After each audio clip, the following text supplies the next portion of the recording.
Good day, everyone. Welcome to Western Alliance Bancorporation's third quarter 2021 earnings call. You may also view the presentation today via webcast through the company's website at www.westernalliancebancorporation.com. The call will be recorded and made available for replay after 3 p.m. Eastern Time, October 22nd through November 22nd, 2021 at 11 p.m. Eastern Time by dialing 1-800-585-8367 using conference ID 5392611. I would now like to turn the call over to Miles Ponderlick, Director of Investor Relations and Corporate Development. Please go ahead. Thank you, and welcome to Western Alliance Bank's third quarter 2021 conference call. Our speakers today are Ken Vecchione, President and Chief Executive Officer, and Dale Gibbons, Chief Financial Officer. Before I hand the call over to Ken, please note that today's presentation contains forward-looking statements which are subject to risks, uncertainties, and assumptions. Except as required by law, the company does not undertake any obligation to update any forward-looking statements. For a more complete discussion of the risks and uncertainties that could cause actual results to differ materially from any forward-looking statements, please refer to the company's SEC filings, including the Form 8-K filed yesterday, which are available on the company's website. Now for opening remarks, I'd like to turn the call over to Ken Vecchione.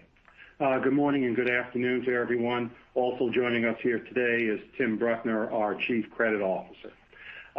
This quarter's results continue to demonstrate the unique benefits of Western Alliance's national commercial business strategy to position WAL as one of the country's premier growth commercial banks that consistently generates leading balance sheet and earnings growth with superior asset quality across economic cycles.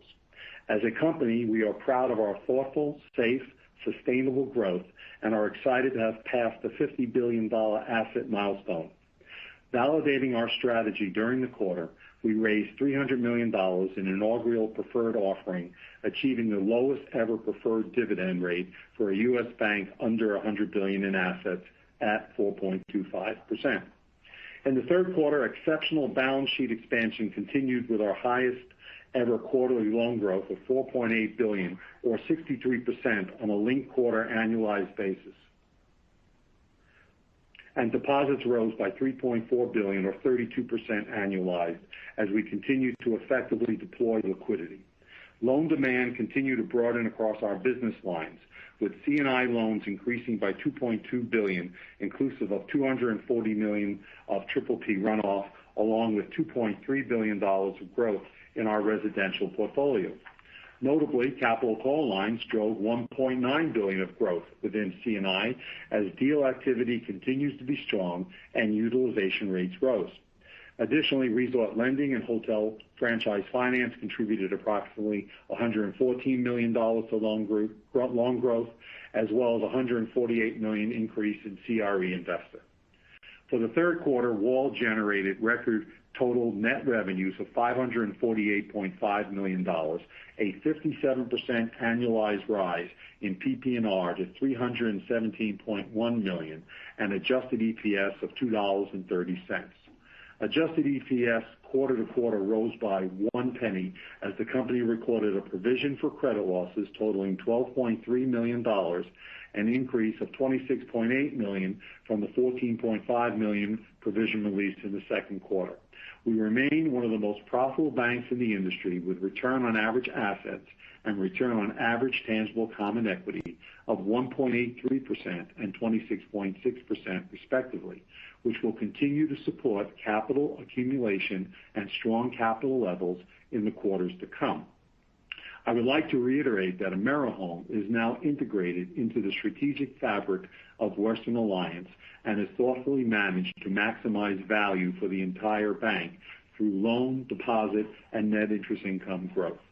A $5.2 billion increase in average earning assets drove net interest income growth of $39.9 million, or 10.8% for the quarter, or 43% annualized, to $410.4 million as excess liquidity deployment into loans and loans held for sale contributed significantly to earnings. Fee income increased $2.1 million to $138.1 million and now represents over 25% of total net revenue. Asset quality continues to remain stable as total non-performing assets declined to $10 million to 17 basis points of total assets, and net charge-offs were $3 million or 4 basis points. Finally, what excites me most is the diverse set of growth opportunities in front of us.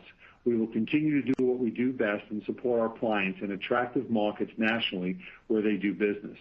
I believe we have exited the pandemic as an employer of choice for leading specialized commercial lenders, which positions us well, or extremely well, to attract and retain uniquely qualified talent to thoughtfully sustain growth with superior risk-adjusted returns. For example, during the quarter, we hired 2 seasoned teams. We added 11 people based in Texas to our single-family home construction CRE national business line and brought on the leading national restaurant franchise finance team with the hire of 6 loan and credit professionals. Both teams join us from larger commercial banks where they proved their business plans and built robust multi-billion-dollar books of business. The Texas CRE team has $10 million in outstandings and an additional $110 million approved to be funded and a $400 million pipeline. Likewise, the restaurant franchise finance team has $90 million in outstandings and $54 million approved to be funded and a pipeline of $300 million. Dale will now take you through the details of our quarterly financial performance. Thank you, Ken. For the quarter, Western Alliance generated record net revenue of $548.5 million, up 8.3% quarter over quarter, or 33% annualized. Net interest income grew $39.9 million during the quarter to $410.4, an increase of 44% year over year, primarily a result of our significant balance sheet growth and deployment of liquidity into higher yielding assets. PPNR rose 57% on an annualized linked quarter basis to $317.1 million, excluding acquisition and restructuring expenses. Non-interest income increased $2.1 million to $138 million from the prior quarter as mortgage banking related income rose $12 million for the quarter and totaled $123.2 million. Servicing revenue increased $23 million in the quarter as refinance activity slowed despite a smaller servicing portfolio of $47.2 billion in unpaid principal balance. Gain on sale margin was 51 basis points for the quarter as we extended the time from funding to sale, which positively impacted net interest income. With these evolving mortgage sector fundamentals, AmeriHome continues to meet our pro forma acquisition expectations, contributing 58 cents during the quarter, which is inclusive of 20 cents in net interest income from AmeriHome using our balance sheet, an opportunity most standalone correspondent lenders don't have. Finally, adjusted net income for the quarter was $238.8 million or $2.30 in adjusted EPS, which is inclusive of a credit loss provision of $12.3 million, but excludes pre-tax merger and restructure charges of $2.4 million. Turning to net interest drivers during the quarter, deployment of our excess liquidity into higher yielding assets drove both loan growth and net interest income growth. Loans held for sale increased $2.1 billion and are yielding 3.35%. On a linked quarter basis, yield on loans held for investment declined 20 basis points to 4.28, which is fully explained by the continued strong growth in low to no loss asset categories, namely residential loans and capital call lines. Interest-bearing deposits remained relatively stable from the prior quarter at 21 basis points, as were total cost of funds at 28 basis points. Consistent with our previous comments, we believe that in the current rate environment, funding costs have stabilized. Net interest income grew $39.9 million during the quarter to $410, or 44% year over year, as balance sheet growth and optimization of earning asset mix generated robust spread income. Average earning assets increased $5.2 billion, or 12% during the quarter to $48.4. Additionally, we successfully deployed liquidity into loans and have held the investment portfolio relatively flat in favor of loans held for sale, which we view as a higher yielding cash-like alternative. Despite our successful liquidity deployment in Q3, we still have meaningful dry powder of $1 billion in cash and the opportunity to further fund loans through continued deposit growth. As a result of loan growth in lower yielding categories, NIM declined 8 basis points to 3.43%. We expect continued strong net interest income growth as we're well positioned to take advantage of a rising rate environment, as 71% of our commercial loan portfolio is variable rate, and we have 47% non-interest-bearing deposit funding. Our efficiency ratio improved to 41.5% from 44.5% during the quarter, while we continue to make investments to support risk management and sustain growth. The inherent operating efficiency of deploying excess liquidity has helped push our efficiency ratio to the lower 40s. Pre-provision net revenue increased $39.7 million, or 14% from the prior quarter, and 75% from the same period last year. This resulted in a PPNR ROA of 2.45% for the quarter, an increase of 14 basis points compared to 2.31 from the last quarter. This continued strong performance and leading capital generation provides us significant flexibility to fund ongoing balance sheet growth, support infrastructure, and other capital management actions, as well as meet credit demand. Balance sheet momentum continued during the quarter as loans increased $4.8 billion, or 15.9% to $34.8 billion. Strong deposit growth of $3.4 billion brought balances to 45 that have grown 58% year over year to $52.8 billion. Total million over the prior quarter to $2.1 billion, primarily due to overnight borrowings of $400 million of $75 million in subordinated debt. As Ken described, we experienced record quarterly loan growth this quarter in residential and C&I loans. In all, loans grew $4.8 billion during the quarter and were up $5 billion ex-PPP runoff, and over 34% year over year. Residential real estate and C&I loans grew $2.3 billion and $2.2 billion respectively. Turning to deposits, we continue to see quarter with the strongest growth in savings and money market accounts of $1.6 billion. Non-interest-bearing DDA accounts contributed $950 million and represents 47% of total deposits. Strong performance from commercial clients, robust fundraising activity in tech and innovation, and seasonal inflows in HOA banking relationships were all significant drivers of deposit growth during the quarter. We are confident in the stickiness of deposits that we've generated in recent quarters, particularly as our newer initiatives are finally taking root.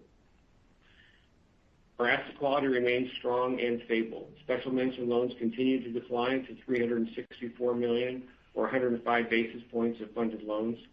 Total classified assets rose $26 million in the third quarter, $265 million, or 50 basis points of total assets, but are down more than 40% from a year ago on a ratio basis. Total non-performing assets declined $10 million to 17 basis points of total assets. Quarterly credit losses continue to be nominal.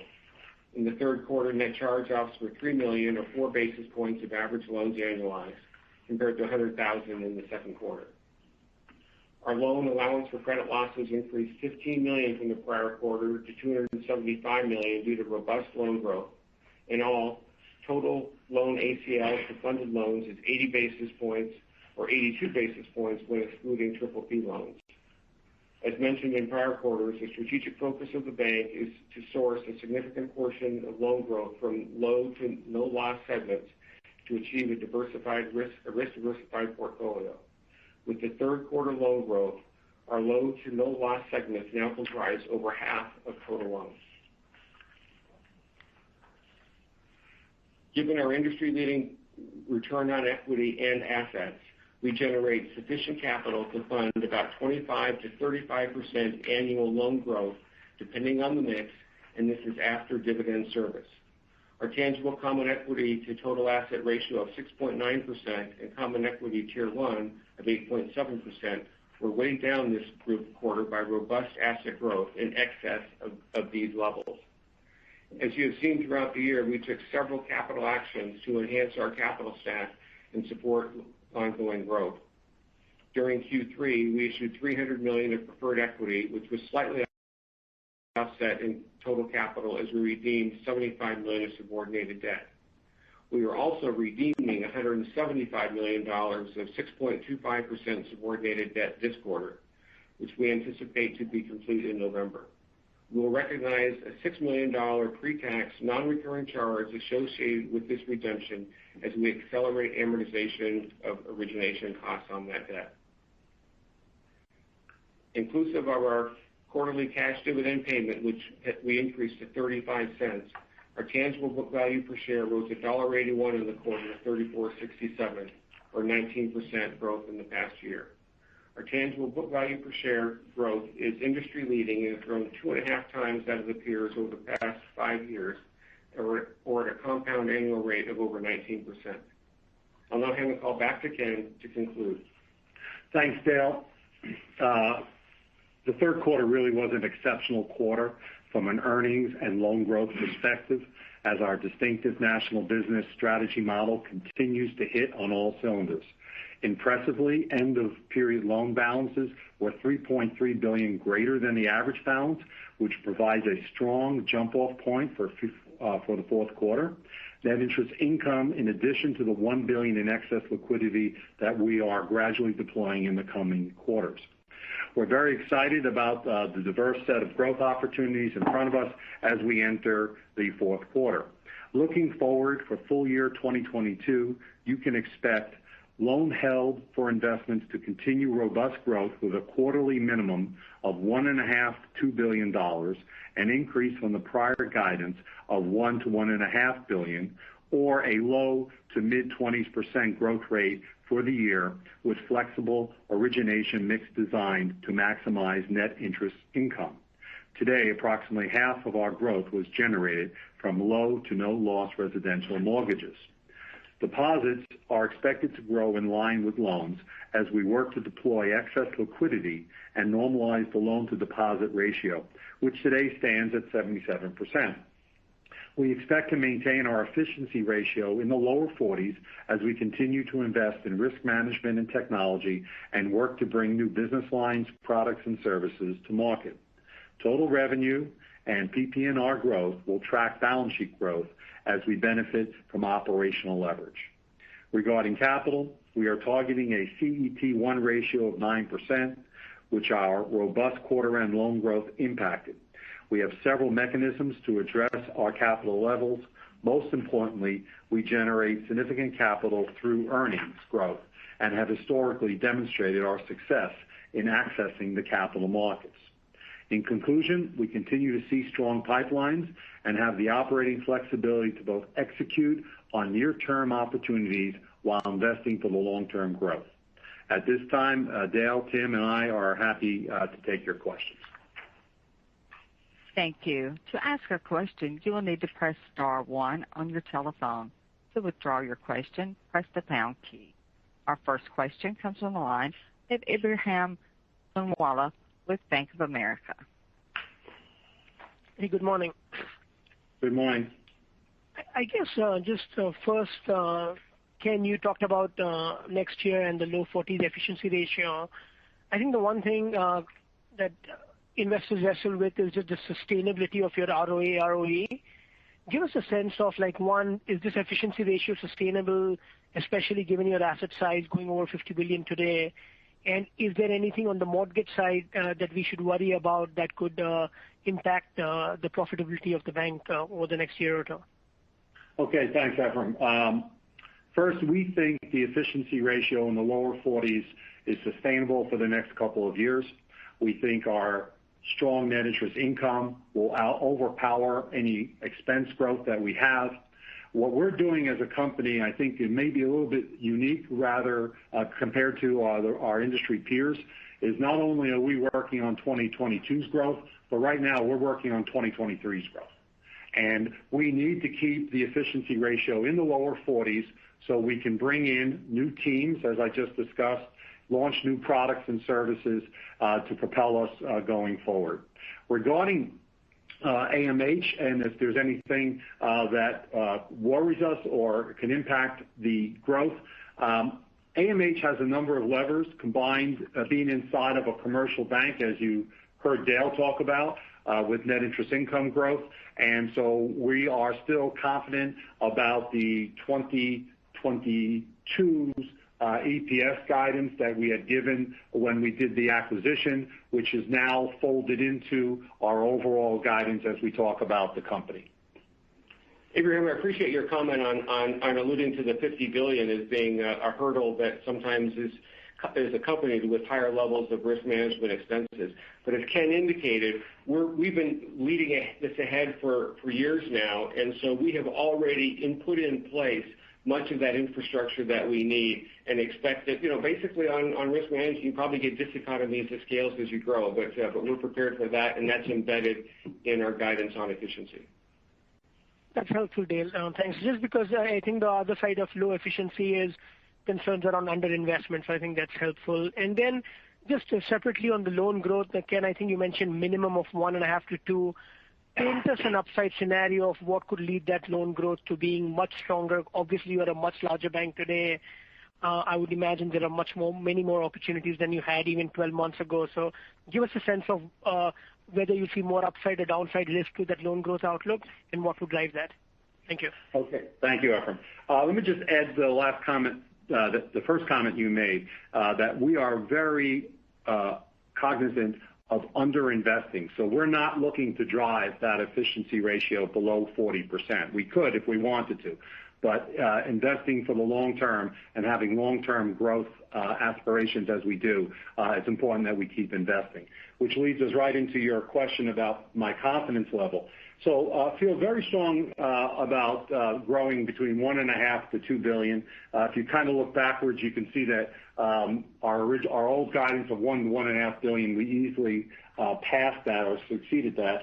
But right now, as I look forward, we have strong demand for subscription and capital call lines.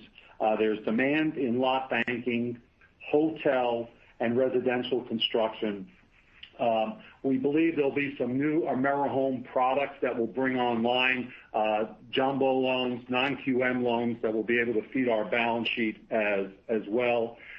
We see a great deal of activity in the CRA income producing space, especially with distribution centers. We've done a few spec centers, and before the shell is even lifted, those spec centers have been already pre-leased. So we see strong demand there. And there are several new businesses that we hope to bring online probably towards the back end of 2022, which will give us confidence as we go through the year in 2022, looking forward to 2023 in terms of our growth momentum. So, I guess the short answer is I'm feeling good. I would also like to add that for a couple of quarters now, we've talked about having to right-size the loan-to-deposit ratio. Obviously, if we're growing, $1.5 to $2 billion on each side of the balance sheet at the same time, we're not going to move that number. We made some progress this last quarter where we took it to the higher 70s from the low 70s, but we used to be at 95. So I expect, as we go through this period, and this may largely happen in the residential space, but we would have some outsized quarters where loan growth is going to continue either way at that low loan-to-deposit deployment rate. I just want to add one comment to my statement, which is I want to make sure everyone on the line knows that we're not chasing loan growth. All right? So 51% of our portfolio today is either in low loss or no loss credit segments. So we've been growing in less riskier assets as we've been posting these numbers. Got it. Thanks for taking my questions. You bet. Thanks. Your next question comes from the line of Casey Haire with Jefferies. Thanks. Good morning, guys. Hey, Casey. Another loan growth question for you. So this loan growth guide does feel, pretty conservative, especially with all the runway you have on the resi mortgage side. This time next year, you guys, I think you guys have talked about getting resi loans to about 30% of the loan book. Is that still, kind of your limit? And then once you get there, is a $1.5 billion to $2 billion a quarter still sustainable? And is that, especially with all these new businesses that you're looking to add on at the end of 22? Thanks, Casey, for your question, and thanks for the very eloquent way you called me a sandbagger. I appreciate that. First, if I wasn't clear, the $1.5 billion to $2 billion is our minimum loan growth numbers. We actually said that we think we're going to post mid-25% growth year over year, and that would raise that number a little bit higher. It may come in a little uneven, but we think we'll get to the mid-25% range. And to the 30% number, we can get there as quickly as we want. We would prefer to see more coming in on the commercial side, but we have a very balanced and restrained viewpoint at this moment on the mortgage side, but we can turn that on. Note that I said that AMH is just turned on their non-QM and jumbo loan product. And that's going to take a little time to ramp up as we get AMH's clients comfortable with the program, understanding our credit box and our process. But that thing should hit full stride somewhere in the middle of next year, and that will allow us to step on the accelerator if we want and put on more loan growth. Really, loan growth will be dictated somewhat by deposit growth, as Dale said. We've got plenty of deposit liquidity sitting on our balance sheet with a 76% loan-to-deposit ratio, and also our guide is that we expect deposits to grow along with loans. Yeah, I don't think there's a stop sign at a 31% concentration level of residential. I mean, I think that's where we would approach the median of the peers, and we reflect always in terms of what our proportion should be. But I could see that number being higher. As you know, there are some other institutions that are higher than that seem to be well regarded by the street. And and as we get there, I think we're going to have kind of other opportunities, and as well as to manage our interest rate risk profile. Where some institutions have maybe gotten into trouble with too high of a residential concentration is they don't have a funding mix that matches that. But with nearly half of our funding in DDA, it gives us more tolerance for an interest rate risk environment to have something with a longer maturity on the asset side. Okay, very good. Servicing lines within fees and expenses, a positive swing to the tune of about $30 million. Looking forward, is there give us a better feel for this as we get used to this business, or should we just kind of expect this volatility to continue? Well, honestly, for us, I look at it more on a total revenue from AmeriHome rather than looking at those two lines separately. There is a little bit of an interchange between them. If you have a more robust view in terms of what valuations of mortgage servicing rights are, you're going to have a mortgage servicing right mark that could be maybe potentially higher, and that gives you more gain on sale. But ultimately, and we're regularly selling these down, we have a ready price point to confirm the veracity and the accuracy of that number, and by seeing what the gain is on terms of the disposition.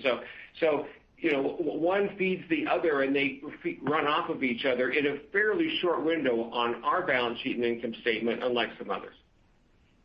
Okay, very good. And just lastly, on the capital management front, Ken, I'm sorry I missed your comments at the end there, but you guys are below your kind of 9% level. You did not use the ATM. Is the thinking that on a more moderate pace of growth that you'll and a 25% plus ROE that you'll just rebuild organically to get above 9%, or are you looking to take actions? Well, there are a couple things there. I think this is a high-class problem to have, that our growth is coming in. So, yeah, we will go to the market for growth capital. We could do that either through the ATM, or we have some other CRT trades that we're working on, and hopefully we'll line them up before the end of the fourth quarter. Our goal is to be just above 9% on a CET1 ratio. I think once we get there, and if our growth is sort of programmed the way we just described it, we won't need to go back many more times to hit the market. But if it comes in at an accelerated pace, as I said, high quality problem to have. We're happy to issue growth capital to support these earnings. Yep. Thanks, guys. All right. You're welcome. Our next question comes from the line of Brad Milsaps with Piper Sandler. Hey, good morning, guys. Hey, Brad. Dale, I was curious if you comment on just kind of where new loan yields are coming on, kind of relative to the book yield. I don't think you included spot yields in the slide deck this quarter, so I was just kind of curious where kind of where the new loans versus the old were coming on. Yeah, new loan yields are pretty much on top of, slightly lower than what we're running off. The reason why we had a 20 basis point decline, and I think I alluded to this, but I'll give a little more color, is because of the mix change. We put on north of $2 billion of residential. Those yields are about 3. We put on just short of $2 billion worth of basically capital call lines. Those yields are pushing 3. 2.5 to 3. So if you add both of those in, that fully explains the 20 basis point kind of clip there. Now that said, I think residential is going to be a continued part of our growth trajectory. And so, will we have an additional kind of a slippage in total loan yield in the fourth quarter from the third? Yeah, I believe we will. But it's not really the spot rates as much as the mix of the loan portfolio that's going to drive that a little bit lower. But again, we're prepared for that, and as we did this quarter as well, we expect to just kind of plow through that in terms of net interest income performance. Great, that's helpful. And as you guys have reshaped the loan portfolio and will continue to reshape it with more resi, how do I think about sort of asset betas? If the Fed were to in fact start raising rates at some point in the future. I know you have the loan floor number in the queue, but just kind of curious how you guys are sort of levered to still the short end. Obviously a lot of DDA, but just kind of curious the impact this time around versus last time around, since you do have more fixed rate product on the books. Yeah. So I don't know how many we're going to get, but I'll say for the first couple of rate increases, you're not going to see much change. We do have a number of loans at floors, and so those won't change. Some of them, the floor and the variable rate are the same number. That's a pretty common situation for recent origination activity. So those could see an immediate increase, but that's the smaller proportion of in terms of the loan book.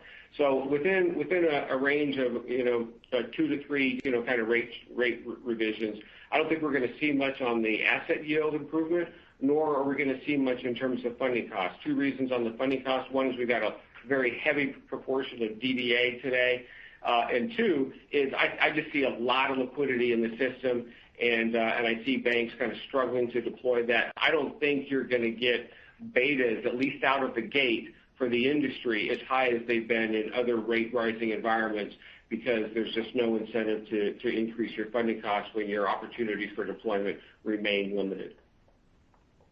Great. And final question for me. You mentioned your decision to hold more the mortgage loans on the books this quarter. Obviously that helped the average held for sale balance.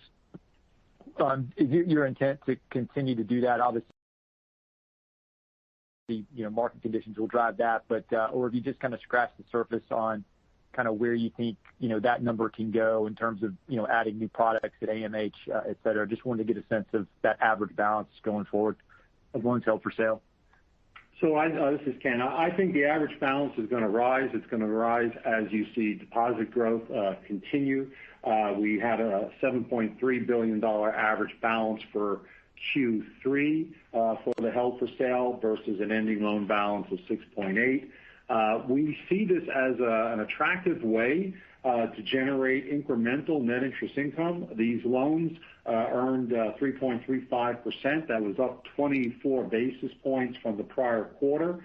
And think of these mortgages, or think of this the held for sale as a big money market account that has a 3-week turn to it, or 3-week maturity that is government protected. So this is great. We love it.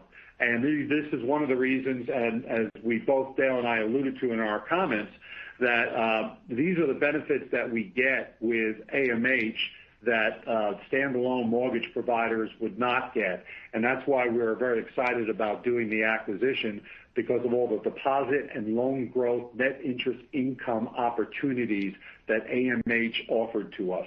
So this is just an example of leveraging AMH's loan production onto WAL's balance sheet. And at the end of the day, better than investing in 10 basis points at the Fed. That's what we taught. That's what was taught to us at PS 169. Very good. In Queens, if there was anyone from New York on the line. Thanks for the color, guys. Great quarter. Appreciate it. Thank you. Your next question comes from the line of Brock Vandervliet with UBS. Hey, good morning, guys. Thanks for the question. I understand the comments about looking at AmeriHome in terms of total revenue basis in terms of the contribution, but for the mortgage geeks in the room, if you could just kind of talk about the math on the gain on sale, how that may fluctuate. You alluded to holding the loans longer, possibly depressing the gain on sale. Also, just talk about general gain on sale pressure or not that you're seeing in the marketplace.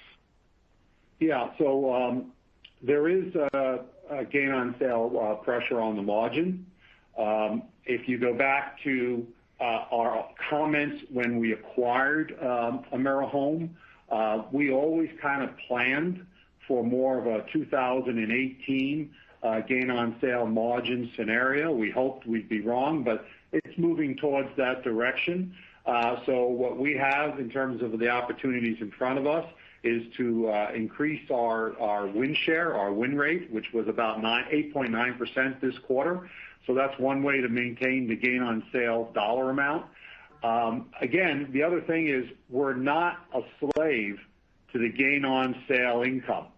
So we can participate or not at our choice somewhat by how much money we're bringing in on these mortgages and other opportunities that AMH is generating for us.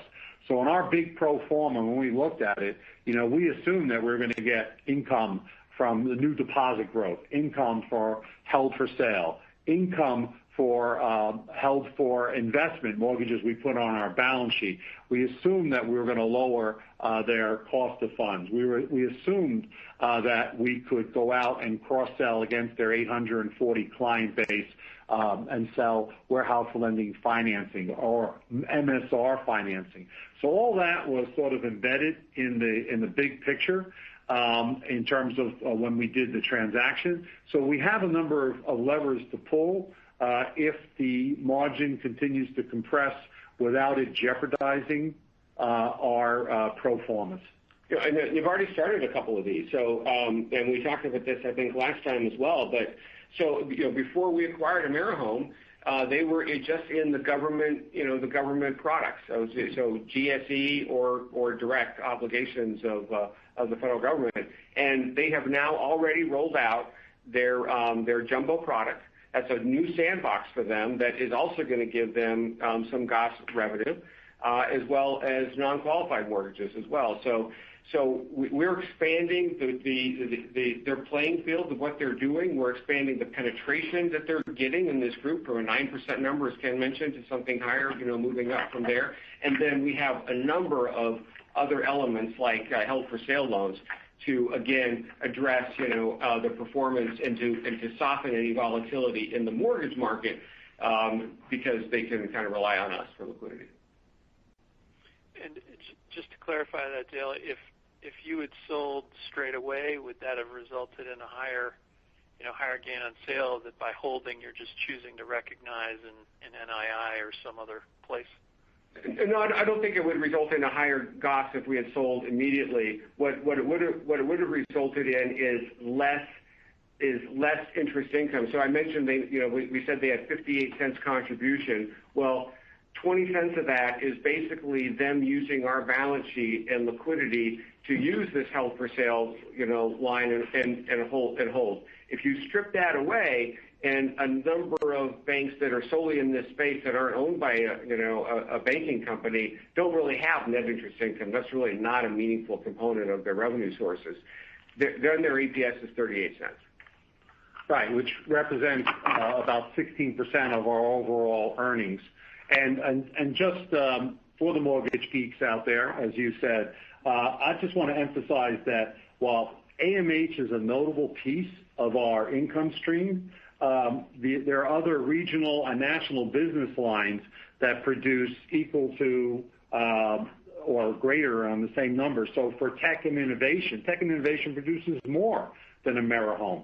But we tend to spend time talking about a business that has a 6 multiple handle to it when I'd much rather talk about tech and innovation and a 29 multiple that they get on tech and innovation income. So I'm using this as a platform, Brock, to once again tell everyone we're moving away from giving any AMH numbers going forward as it relates to EPS. It's just embedded into our numbers as we move forward, and we're just going to talk about the whole company at the top of the house. Got it. Okay. Appreciate the color. Thank you. Okay. Your next question comes from the line of Brandon King with Truist Securities. Hey, good morning. Morning. I appreciated the details and commentary on the recent hire that you made and their production volume so far, but wanted to know if you could provide any more insight into your hiring strategy and your plans going forward, especially in this environment. A lot of other banks say that it's tough to find talent these days and they're competing on compensation and whatnot, but just wanted to get more color on that. Yeah, great question. And I do think the ability to hire is one of the longest poles in the tent to our strategic plan of objectives. So we are finding it a little more difficult to hire.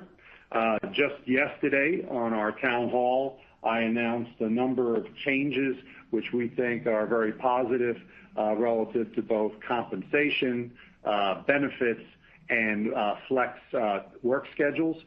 We think that's going to help us bring in the people that we need.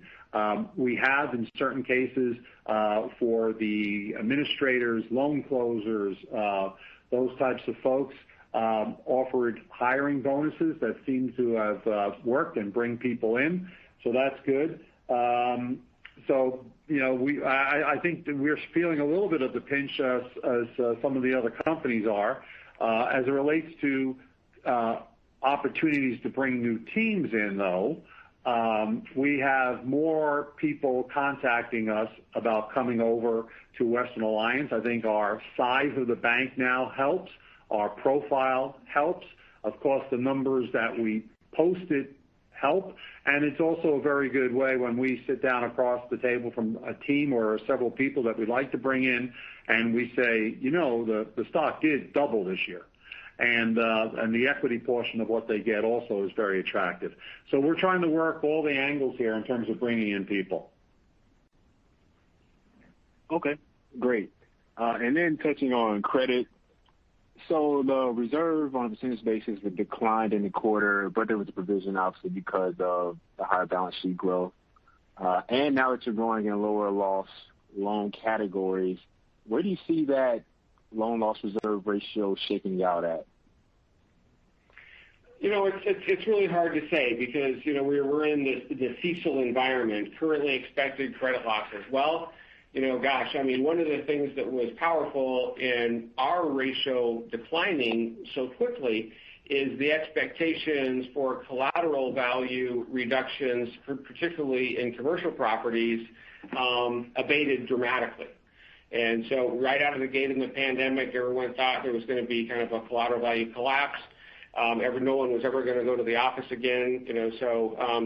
And so those estimates by Blue Chip and Moody's and others were fairly dramatic in terms of a swoon. That didn't happen, and now that has basically been abated, and so here we are with low expectations of collateral value decline, and so the number looks pretty good. Could something result in a change in that environment that would kind of reset that that view? I think it could, and that could put us in a higher expectation of potential risk. That said, in today's current environment where things are going, it's a little bit like I don't know, an asymptote in terms of kind of coming down. We're approaching a limit. I don't know exactly where that is, but I would expect that over the coming quarters, you'll see maybe a bleed off of basis points in terms of coverage, but provisioning at a slowing rate. And how much lower it goes, I don't know. I mean, you could come up with a lot lower number. I mean, if you say that you look at our most recent performance on charge-offs, we're at 4 basis points this quarter annualized. That's about where we are for the past year as well. And we have a duration of our loan book of 4 years. So if I say I need 4 basis points a year and I've got to cover 4 years average life, well, I only need 16, I'll call it 20 basis points, and we've got 80. So in that sense, it looks like there's a lot of room to run down further. But I certainly wouldn't count on that. Yeah, and we have a little bit of a rate volume thing going on here. The volume being dollars, we anticipate continuing to add to the provision, but the rate side, you'll see it decline a little bit. So that's what we're balancing here. Okay. Thanks for all the answers. Thanks. Our next question comes from the line of Timur Braziler with Wells Fargo. Hi, good morning. Most of my questions have been asked and answered. Just maybe just two more. The build out, or I guess the hire in the franchise finance business. I think that lending category has been relatively flat since it was acquired a couple of years ago. I guess what's the outlook for that business going forward? Is it just a bigger balance sheet that is giving you comfort in growing that? And I guess, how big would you like to see that business get with the new hire in place? Yeah, thank you for the question. Well, first let me say that the team that we brought over has as its roots a GE credit granting experience. And they have the same roots that we have in our hotel franchise finance group as well. So that's one of the things that attracted us to the team. That's one. Number two, the large bank that they came from is stepping away from this sector, mostly because we took the team. And so the loans sitting on their balance sheet are ripe for the taking. And that's why, these guys have only been on maybe, as I said, 6 weeks, 8 weeks most. They got 90 million outstandings. They've got a very strong pipeline, and they've already been approved for other loans that just need to be taken down by the borrowers. So we're off to a good start, and it's very encouraging. I would say longer term, there's no reason why this business will not look like our resort financing business, which has $1 billion of loans. It's just a question of the timing of how we get there. And again, everything we do is, safe, sound, and thoughtful credit granting. So as long as we see loans that fit our credit box, we think the future for this group is very bright. Okay, and then on another one of your national verticals, there's been some shakeup in the HOA business with a competitor entering that space, I guess, in a larger scale. What are you seeing from a competitive standpoint there? And is there any reason to think that the growth trajectory on deposits and loans is any different with the shakeup? Yeah, good question there as well. Well, first let me say that our HOA deposit business is killing it. So in 2020, they had an all-time record in terms of deposit gathering and brought in $683 million. Year to date, they have brought in $1.1 billion. So they've doubled their production of 2020 in only 9 months. And so we're very optimistic about the continued growth in this area, both on the deposit side, the loan growth that we have there. We have a couple $100 million. Loans are smaller now in credit quality, and we'll continue to grow that. But, deposits this HOA business is a technology-driven business, and many people don't realize that.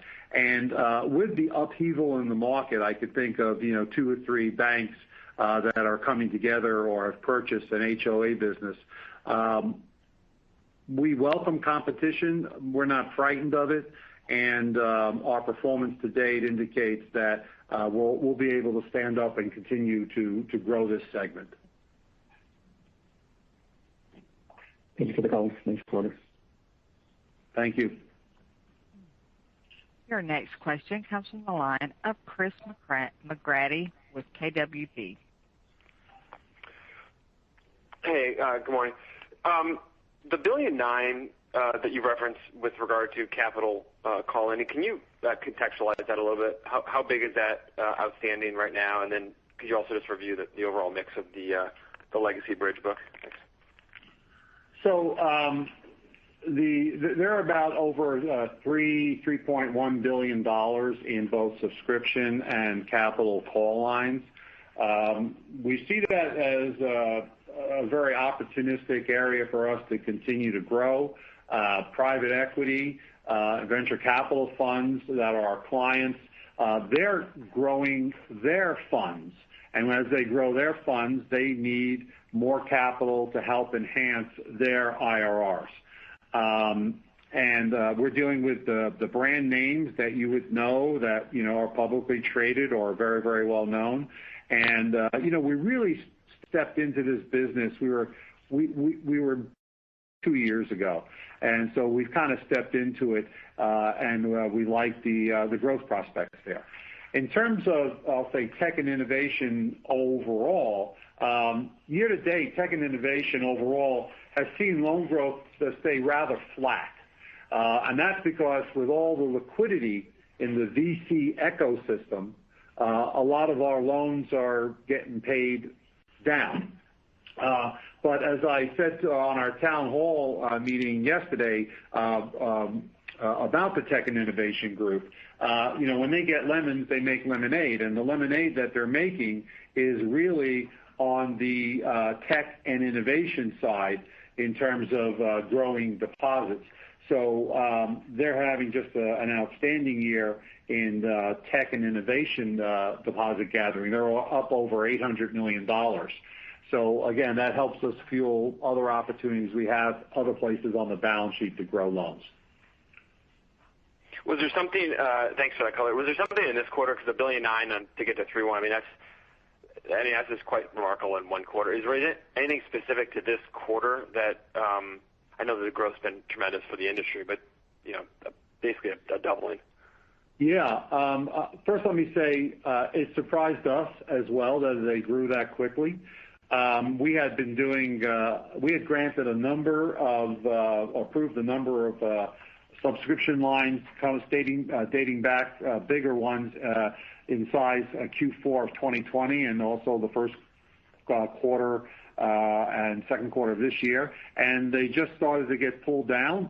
Utilization runs around 50% or thereabouts, and our clients are pulling it down, and we're happy that they are. Great. If I could just sneak one more in. The held for sale conversation about that growing kind of over the near term. If we took a little bit of a longer view and looked out maybe a couple of years in a higher rate environment, how would you see this strategy at all, maybe not, the balances be affected?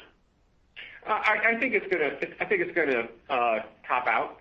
I'm not exactly sure, at what level or when that is, but as we continue to see, economic recovery, we see broadening of demand across other sectors, a number of which, have higher yield.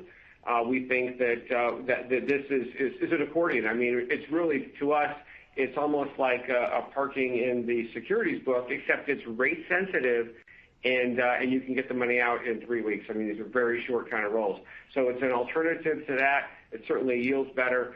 And so we've got excess liquidity with the enormous deposit growth we've had this year. We're parking it there as an alternative, but we can pull that down quickly. I think that over time we will. I mean, as we move our loan to deposit ratio back up to 90 or wherever it might be, I think this some of that give up is going to be from here. I might also say that some of that give up is going to come from the securities book. We ran up our securities book hard in 2020 and early 2021 because we didn't have this alternative. We have, I would say, underutilized deployment in there where we bought RMBS, and we can buy RMBS that yield a lot less, or we can buy government guaranteed puts to the to the GSEs, basically the same kind of credit risk, and make another 100 basis points. Okay, so the securities book is flat to down from here? Yeah. Okay, thanks, Dale. Thanks. Your next question comes from the line of Jon Arfstrom with RBC Capital Markets. Hey, thanks. Good morning. Morning. One question, I think a lot of the P&L stuff has been beat up pretty well, but one question I had is the commercial segment and the consumer segment had roughly equal growth, and it looks like your earnings are roughly equal. Do you think about the business that way? Do you want a balanced business model, or do you expect one segment to outgrow the other over time? So we meet on a weekly basis with our senior operating committee, and every week we talk about what's happening in every market and what's happening with all the products. And it's at that meeting and also at our senior loan committee meetings where we allocate capital and liquidity as appropriate. So that's what drives us, is where is the best risk-adjusted returns, and that's what we push on. We don't really come out and say consumer versus commercial lines need to be balanced. Okay, good. Dale, there's been a lot of questions on the earning asset mix, and you use the term optimizing the earning asset mix. If you, of all the things that you've talked about, if you had to point to one or two that we can expect to see in the next quarter or two, what would they be? Well, I think you're going to see kind of a continuation of what we've got so far. I would hope that that we're going to continue to see broadening out of our loan development, but at the same time, we've got so much room and so much liquidity to kind of finally deploy, I might say. So that could mitigate what we'd be doing on, say, loans held for sale, as we just discussed, or other factors. But if we've got strong loan growth, I think we've got opportunities to kind of continue to and maybe trade away. I mean, capital call lines, we love them. They're just, we think they're bulletproof, and not the highest yielding thing we have, and they also consume a little bit more in terms of risk-weighted assets at 100%. Yeah. Okay, good. On the non-interest income line, just to kind of put that to bed, I think the message you're sending is don't expect it to grow at the same pace as net interest income, but it'll show up somewhere in the P&L, and it may bounce around a little bit, but don't necessarily expect fees to keep pace with NII. Is that fair? Yeah, I think that's fair. Okay. And then just one question for you, Ken, on EPS. I actually had to look up asymptote to remind me what that meant. And so I'm going to ask a simple question on the 230 EPS that you put up for the quarter. Anything in there that you think is unsustainable? Even if I put, what's the number, $2 billion of loan growth, and I think it's too low. Anything that's unsustainable in the 230? Well, first, that was Dale showing off that he's studying for the SAT exam, and we wish him all the best. On the $2.30, really there's nothing there that's unusual that I would remove that would lower EPS. I think that's a fairly good base to use. And then I see where you're going. take the incremental jump off on the ending loan balance to the average loan balance of $3.3 billion, make some assumptions on how we deployed cash, and take your Q3 to Q4 earnings or move them in that direction. I mean, if you look at the third quarter, I mean, we had a spectacular operating leverage on a linked quarter basis. I think expenses were up 6% of the amount of revenue. That trend is not obviously sustainable, but consistent with our guide that we can be in the lower 40s. So from here, I don't think that there's anything that you really have to pull back from. Yeah. Okay. Thank you. Our next question comes from the line of David Chiaverini with Wedbush.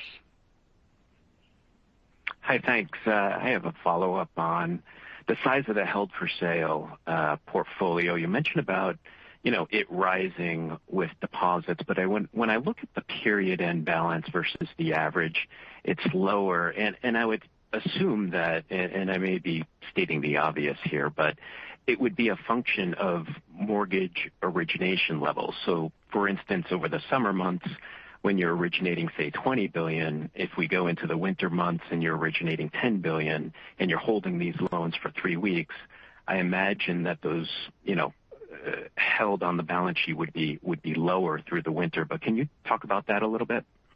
Yeah, actually, it's more kind of liquidity balancing for us. I appreciate your comment, and it is based on kind of originations, but these are sold, in short forwards to the GSEs for delivery, and we just extended that a little bit. What we do though is we extend those a little bit more so that they come due in the middle of the month rather than at the end. If you saw our daily balance sheet, and you can kind of infer this from what you've seen before, we tend to run up on loans toward the end of a month and toward the end of a quarter. So there's a little bit of trough in the middle, and you see this on our loan book, which had, for the quarter, north of a $3 billion lower average than the ending. And so now we're in this period of flatlining where our loan growth so far has gone up a little, but not a lot in the fourth quarter. That's pretty typical, and then kicks in as we go later in the year. So what we've done is we run up the held-for-sale book early on in the quarter. That gets you to a higher average, and then when the loan book, spikes at quarter end, we drive the held-for-sale balance down. Got it. Very helpful. And then you mentioned about the gain on sale margin. You're expecting it to approach the 2018 level. Can you remind us what that margin was in 2018? It was in the high 30s in 2018. Great.